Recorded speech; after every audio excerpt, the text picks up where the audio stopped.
outra sala. Ué, foi para outra? Fui. Boa noite. Abandonou. Boa É porque noite. estava na Emmanuel, né? Depois foi para... Boa noite. Não tem problema. Vamos lá, boa noite a todos, sejam muito bem-vindos ao nosso estudo. Boa noite. A gente vai dando início, então, com a leitura do Minuto de Sabedoria. A página de hoje é um convite para as bodas, vamos ver se a gente faz a relação. Não pare jamais de trabalhar para o bem. Cada vez que paramos, nossa alma começa a ficar na rigidez cadavérica. A alma inativa morre de tédio e cansaço. Não deixe que seu espírito se enfraqueça na inação. Viva alegre e entusiasta e empregue todas as suas forças na plantação do bem, do amor, do carinho no coração daqueles que o cercam na vida. É um convite, né? Para as bodas também, é fazer o bem, ficar no bem, trabalhar no bem. Acho que tem tudo a ver com a página que vocês leram e conversaram lá sobre o Evangelho segundo o Espiritismo. Eu vou pedir a Ana para fazer a nossa prece hoje, inicial. Pode ser, Ana?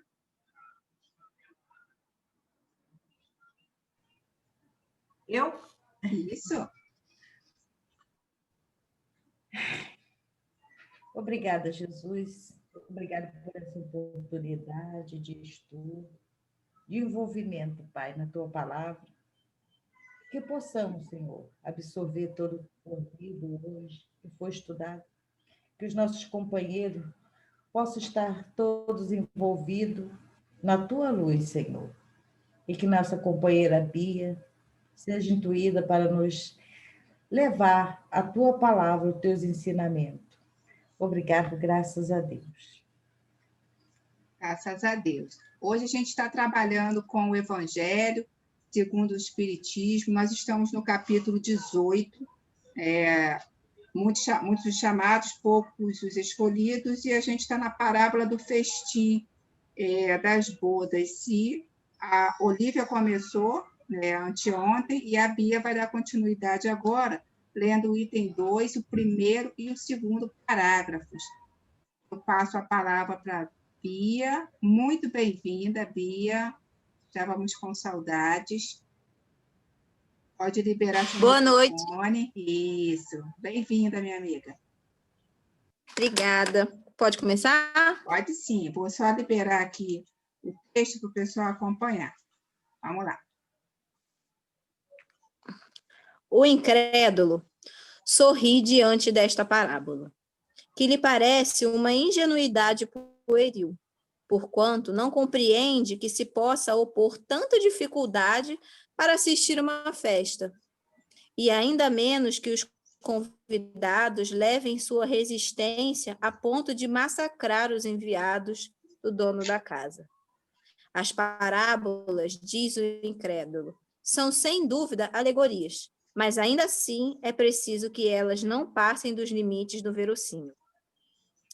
Pode-se dizer o mesmo de todas as alegorias das fábulas mais engenhosas, se não as despojarmos de sua aparência para buscarmos o seu sentido oculto. Jesus tirava suas parábolas dos fatos e usos mais comuns da vida, os quais adaptava aos costumes e ao caráter do povo a quem falava. A maior parte delas tem por objetivo fazer penetrar no povo a ideia da vida espiritual. Muitas vezes o seu sentido parece incompreensível para os que não se colocam sobre esse ponto de vista para interpretá-las. O que mais me chamou a atenção nesses 2 parágrafos foi a questão de por que Jesus falava através de parábolas, né? E aí eu ouvi a palestra da Olívia anterior, né? E ouvi outros palestrantes sobre essa parábola. E eu vi que foram visões completamente diferentes, sabe? Umas visões, e todas elas ditas como visões espíritas. Só que algumas dessas visões tinham um sentido muito simbólico, queriam entender todas as simbologias da parábola. E eu acho que a ideia central de Jesus não era confundir e que a gente ficasse pensando em toda uma simbologia, e sim no sentido daquilo ali. E aqui, quando ele fala que a maior parte tem por objetivo que a gente entenda em que há uma vida espiritual, é exatamente isso. Quando ele fala aqui que o incrédulo poderia rir da parábola, eu acho que é isso, que a pessoa que é incrédula, que ela não acredita que existe uma vida espiritual, que existe algo depois disso aqui, por que é que ela vai parar para ficar fazendo bem para o outro? Se não tem nada depois, por que eu vou ceder o que eu tenho para ajudar uma outra pessoa, sabe? Por que eu vou tentar me melhorar se eu não tenho nada depois disso? Qual a minha intenção em tentar me melhorar se eu morrer, se eu for trabalhar? Por que eu vou tentar construir algo próprio, uma casa, se eu não tenho filho, não tenho ninguém que vai querer ficar com aquilo ali só por mim? Eu posso escolher gastar todo o meu tempo e o meu dinheiro com outras coisas mais, sabe, inúteis. E eu acho que é exatamente isso que vem dizendo aqui. E acho também que a gente tem que ter muito cuidado e muita atenção na hora de decifrar e de expor aquilo que a gente pensa sobre as parábolas. Por quê? A parábola é algo que depende da sua compreensão, né? E cada um vai compreender de um jeito, por mais que somos espíritas aqui, um grupo de pessoas espíritas. Eu vou interpretar essa parábola de um jeito, eu vi vários palestrantes interpretando de outro, e a Olivia interpretou de um jeito que foi super parecido com o que eu penso realmente do que está escrito. E mesmo assim, a gente interpretou de formas diferentes.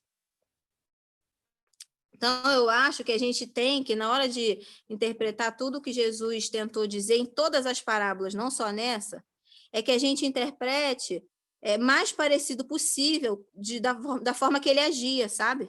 E não só porque, não interpretar só de acordo com o que está escrito no Evangelho. Claro, a gente interpreta o Evangelho, né? Estuda o Evangelho, mas a gente tem que tentar interpretar isso tudo da forma mais parecida possível como Jesus agia, respeitando o tempo de evolução de cada um, porque se ele falava em parábolas, é que ele entendia que nem todo mundo ia entender naquele momento o que ele estava querendo dizer.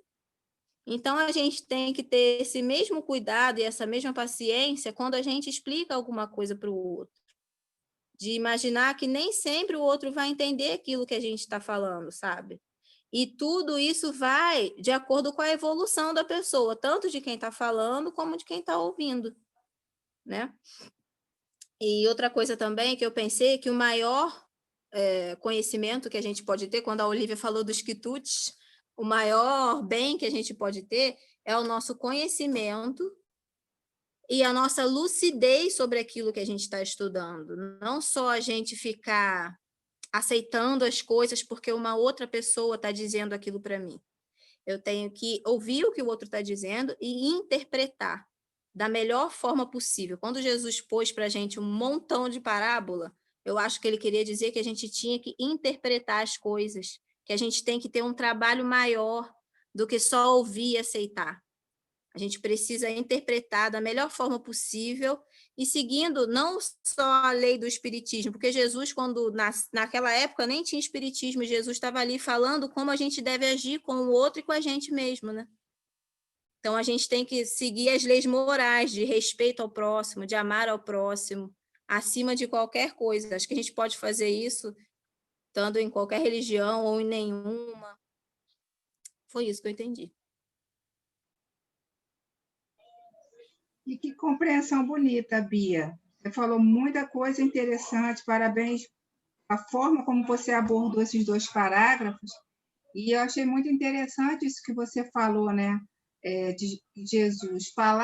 Eu nunca tinha pensado assim, falava por parábolas porque ele queria exatamente que cada um, né, ouvisse e interpretasse. Quer dizer, aí está a base filosófica da nossa doutrina, né? A Sim, filosofia é o tempo todo a interpretação, o questionamento, pergunta, pensa, raciocina e chega a uma conclusão. essa coisa da gente só ouvir, Adriana, e aceitar, eu acho muito perigoso. Apesar de muita gente Sim, dizer que você tem que ser brando e pacífico. Eu não acredito que você ser brando e pacífico seja você sair aceitando tudo que as doutrinas, em não é passivo, geral, te empurram de goela abaixo, vamos dizer assim, né? não. Se Jesus quisesse isso, ele falaria na lata e aceitasse bem quem quisesse, quem não quisesse não ia aceitar.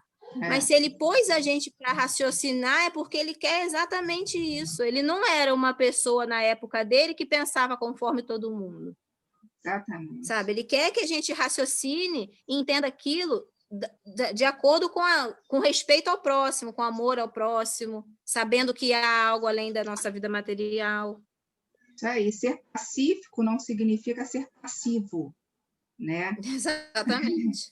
Então, quer dizer, seja pacífico atuando, trabalhando, Exatamente. agindo, Exatamente. né? E muitas pessoas interpretam o pacífico como eu tenho que me calar e aceitar tudo, não falar nada, não questionar, né? Não As palavras em raciocinar. si, o nosso vocabulário português, né? Ele é bem vasto, então as palavras têm um peso muito grande, a gente tem que ter muito cuidado na hora de escolher cada uma delas. Verdade, Bia. Muito obrigada, Bia. Excelente estudo. Obrigada Eu vou por você. passar aqui para o.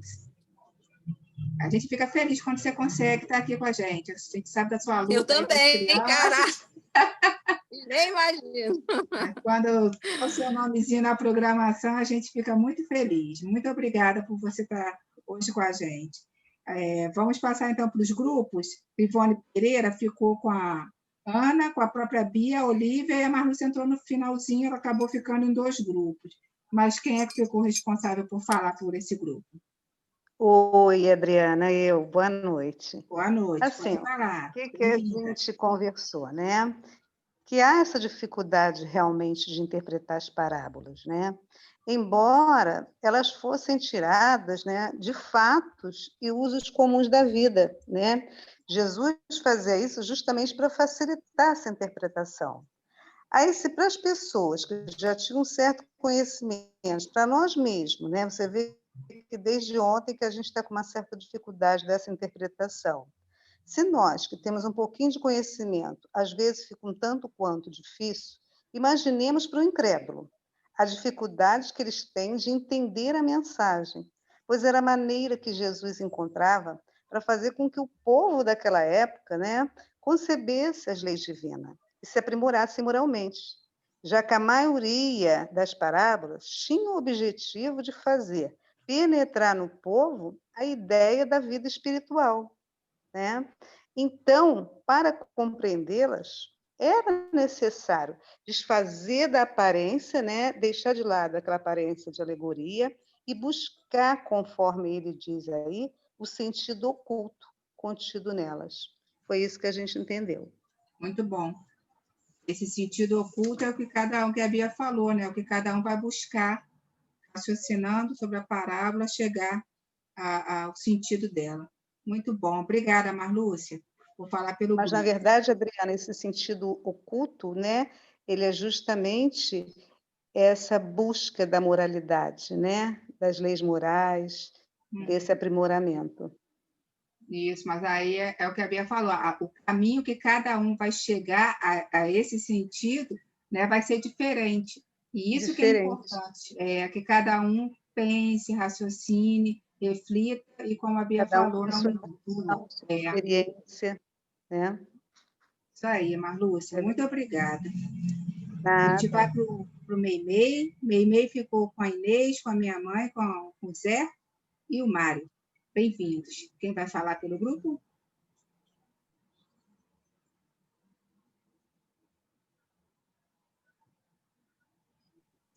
Na hora acabou não se decidindo quem ia falar. As pessoas, logicamente, têm um pouco de dificuldade com algumas parábolas, porque realmente as parábolas são uma comparação utilizando os usos e costumes daquele povo naquela época. Então, a gente estava comentando com a dona Inês, com o Zé, com a dona Iris, que outras parábolas também têm dificuldades e que a gente só descobre, às vezes, o sentido um pouco mais facilmente quando a gente vê uma parte relativamente histórica da parábola. Vamos lembrar a parábola do camelo entrando pela agulha. Se você fala isso hoje para uma pessoa que nunca leu nada sobre o que é uma agulha numa cidade da época dos hebreus, que era uma passagem bem pequenininha, que eles fechavam o portão principal de noite, o camelo não passava pela agulha, para evitar os ataques de salteadores. Então, se você não souber disso, você não vai entender a parábola. Mas os hebreus daquela época sabiam o que era um camelo e o que era uma agulha.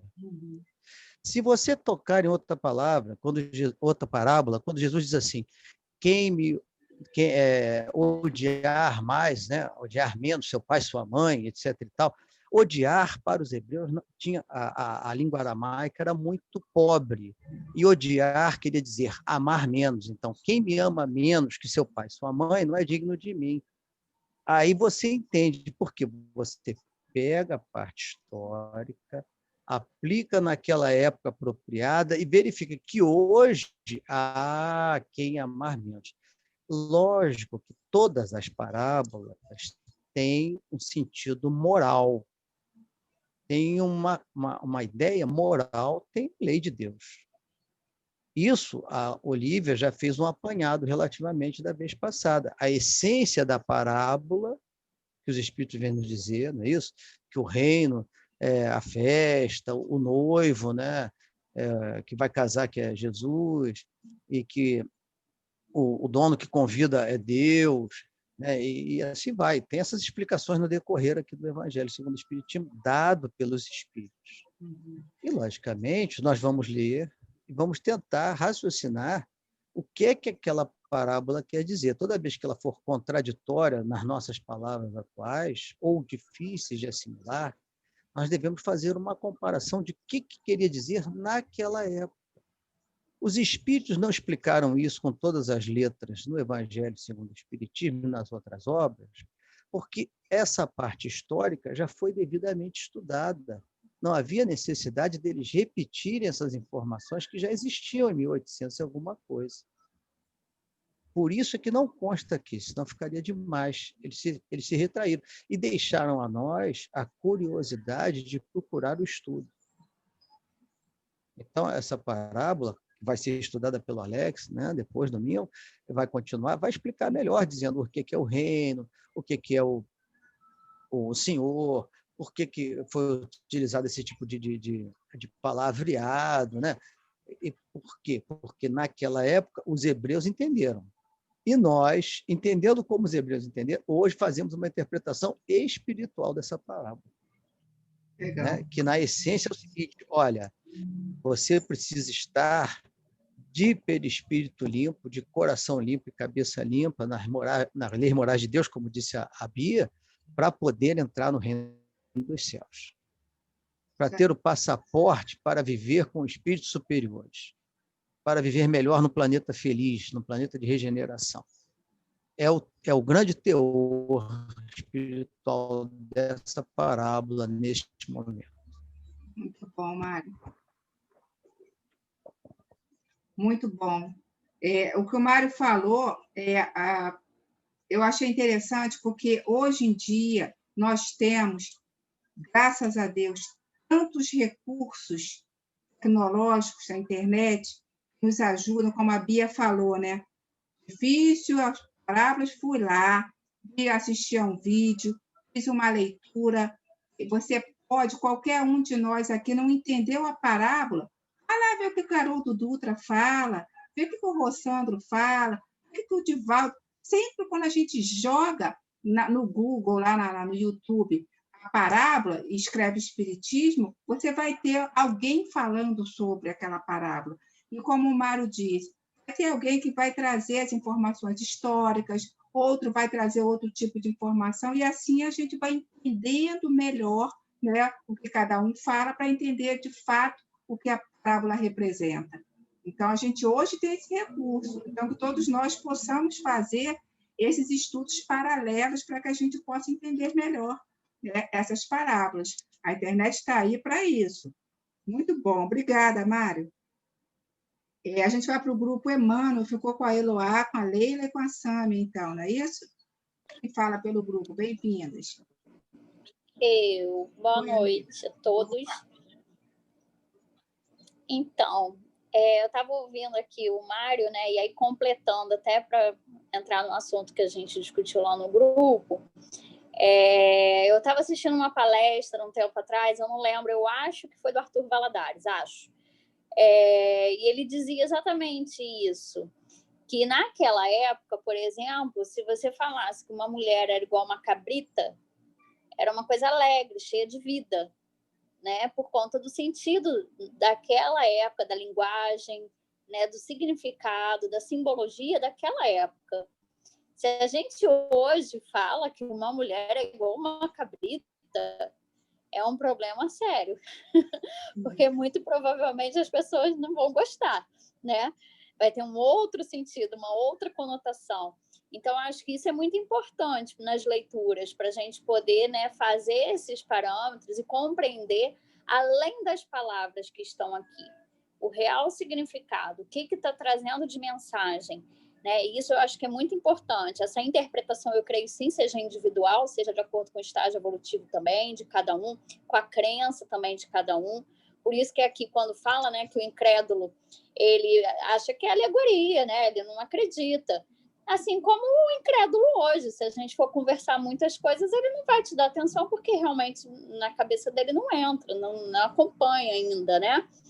Mas eu acho que é muito importante a gente lembrar do quanto que Jesus foi generoso ao trazer esses estudos, né, os ensinamentos, através de parábolas.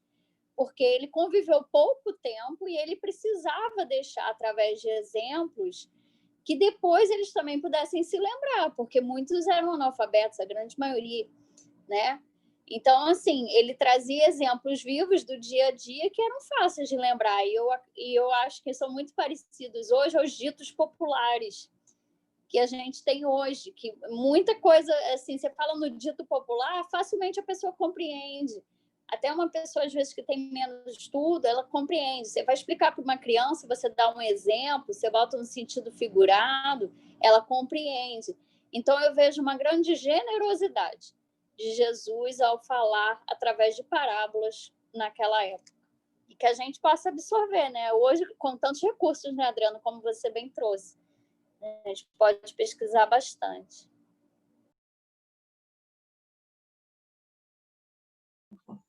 Muito bom, sabe, de trazer essas informações, porque, de fato, né, as palavras vão tendo significados, vão ganhando novos significados, né, no decorrer da história, né, do mundo. A língua é viva, né? E aí é importante o que você falou. Muito bom. Vai para o Herculano Pires, com a Alcides, com a Regina, com a Sônia e com o João. Bem-vindos. Ele vai falar. Alcides, porque ele está muito tímido. Regina é ótima. Isso aí, Regina. Alcides, cadê você? Poxa, mas eu agradeço aí a oportunidade e dizer que todos foram corretos nas suas explanações. Primeiro, Jesus tinha que falar por parábolas, que não tinha que apresentar um conhecimento pronto, se nós não cresceríamos. Então, a busca do sentido da palavra é que nos faz crescer. Então, as parábolas nos induzem ao crescimento. 2, a interpretação da parábola. Reparem bem que, quando eu, Alcides, interpreto a parábola, o problema não está na minha interpretação, é no exclusivismo que eu dou à minha interpretação, considerando-a como verdade absoluta.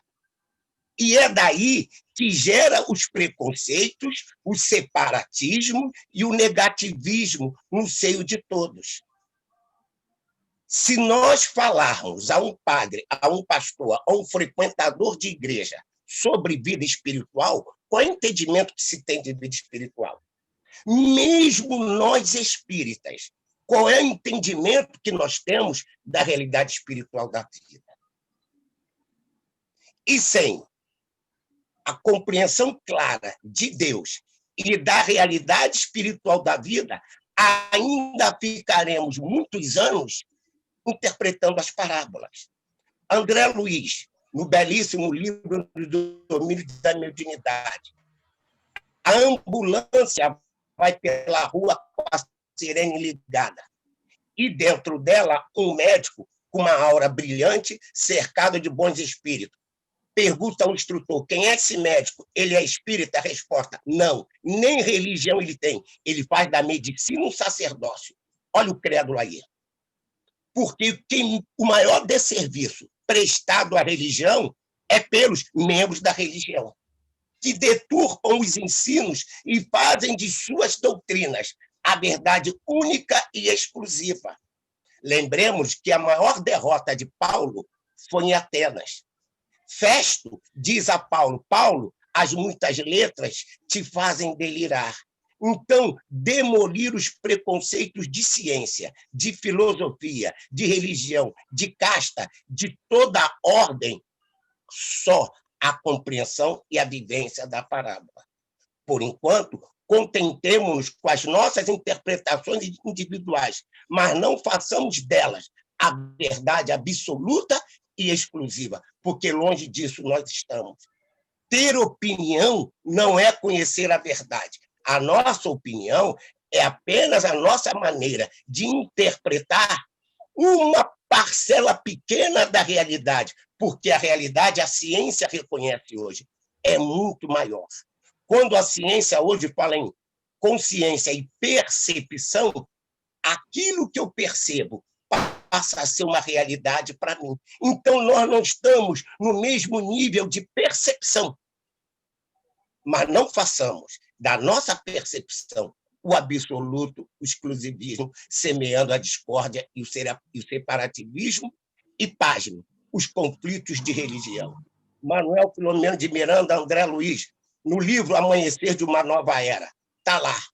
O pobre do muçulmano odiando o cristão. Por quê? Para ele, ser cristão era ser católico, por causa da Inquisição.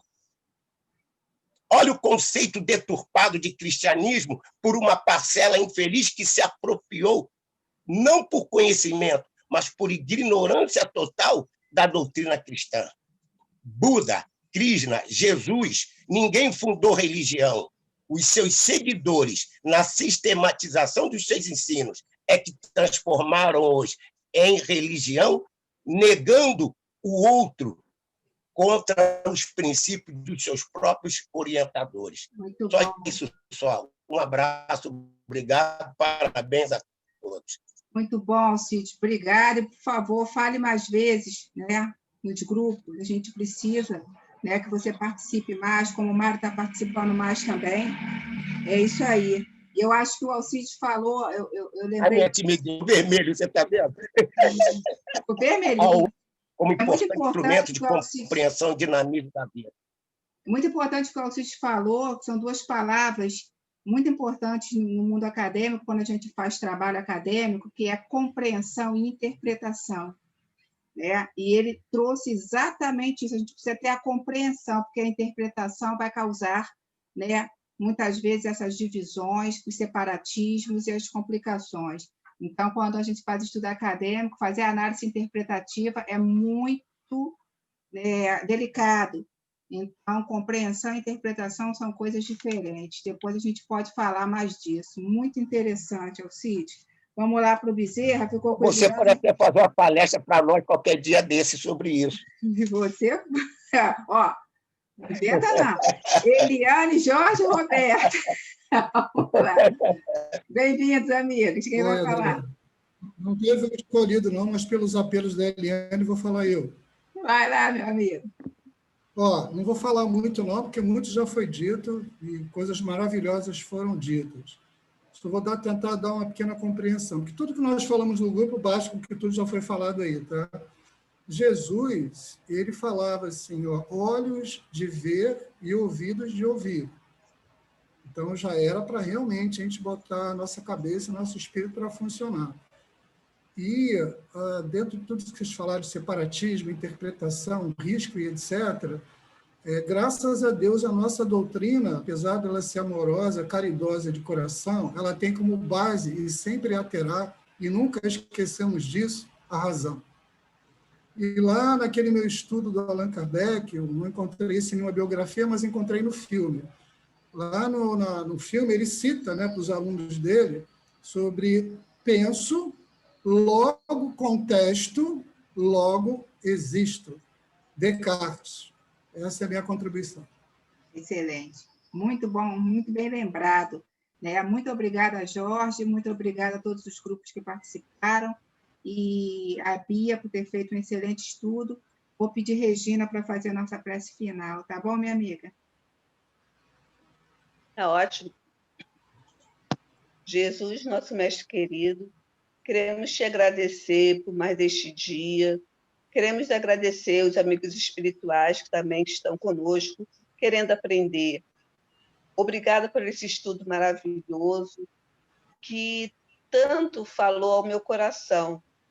Obrigada, Senhor, por cada irmão aqui, cada lar aqui representado, que ao fazermos esse culto, nós temos uma luzinha vermelha no nosso teto e que ela possa se irradiar para os nossos vizinhos, nosso bairro, nosso município, nosso estado, nosso país, nosso planeta e os outros planetas também. E que possamos sempre ter esse querer aprender, esse querer de mudar, esse querer de crescer, para podermos aprender um pouquinho da sua palavra e que, assim, possamos nos modificar para que possamos entender o outro. Muito obrigado por este dia, por esta noite e por esse estudo. Que assim seja, graças a Deus. Assim seja. Obrigada, Regina. Mais uma vez, obrigada a todos. Esse capítulo se chama, né, Muitos os chamados e poucos os escolhidos. Então, a música de hoje é uma música da Maria Elza Riscati, que se chama Chamado. Vamos ouvir aqui, é uma linda música.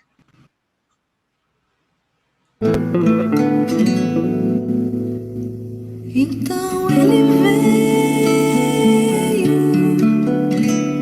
e disse: já é hora de seguir, e indicou o caminho tortuoso, mostrou as pedras e os espinhos,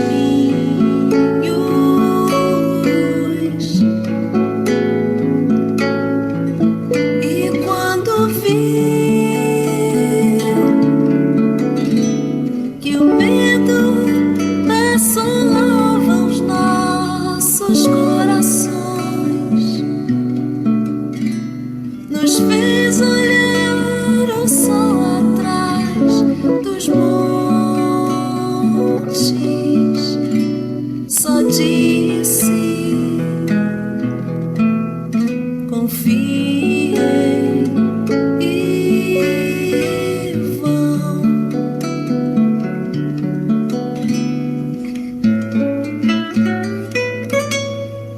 Então viemos, porque ninguém resiste ao seu chamado. Voltamos à terra-mãe que nos abriga por seu amor. Haveremos de amar.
fez olhar o sol atrás dos montes, só disse: confie e vão.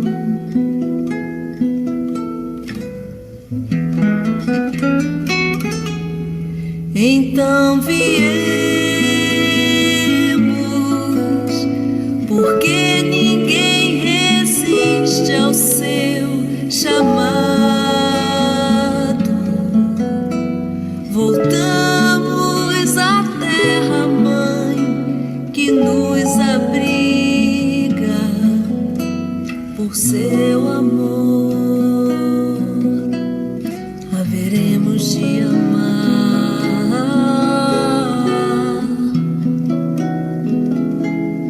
E ao final da luta, Ele haverá de estar nos esperando e erguerá a voz ao Pai no hino, e então dirá: eis os teus filhos, enfim, em paz.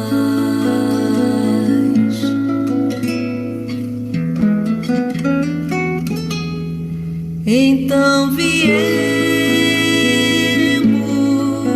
porque ninguém resiste ao seu chamado, porque ninguém resiste ao seu chamado.